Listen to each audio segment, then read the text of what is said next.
We were just talking about the role of Saudi.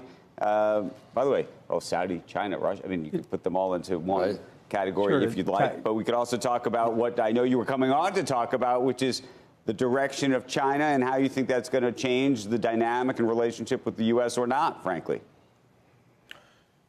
It does sort of tie in together because these regimes are different from us. Obviously, they're not democracies. In the case of Saudi Arabia, it's a monarchy.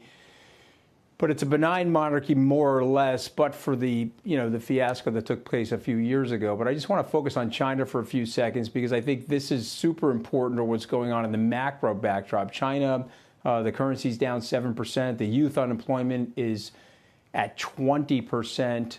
There's a regime change going on, and with the regime change, and when I say a regime change, you say, well, what do you mean? The president's been the president for the last 12 years. But it's a different thing that he's deploying now. This is becoming more autocratic. They're using the AI not for the development of their economy, but for surveillance. They're also crimping capital controls. And so the regime is actually changing. It's becoming more insular. It's becoming tougher. And I think they're making colossal mistakes because if you go back over the 25-year period of time, dating back prior to the World Trade Organization, China was in a symbiosis with the West where we were sharing technology. When I used to travel over there, Andrew, the notion was a transfer of technology to China. That is not happening anymore.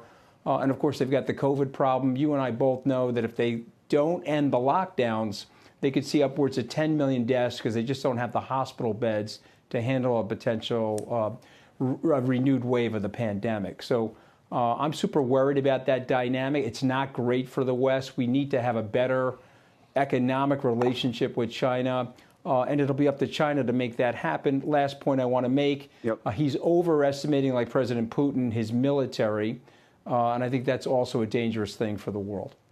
When you think about financial companies in the U.S. that want to do business in China, should they want to do business in China? Yes, no. I mean, I think about it. And by the way, just by background, I know at one point you had obviously tried to sell your business to HNA that was blocked by CFIUS. So I'm curious to sort of how you think about what's happening in the financial world and our long-term relationship with China from a business perspective. So listen, personal philosophy, I'm sort of in the Kissinger camp that we need to open ourselves and we need to try to figure out ways to get closer and ultimately greater economic interdependence. You can go all the way back to von Metternich, Kissinger's first paper.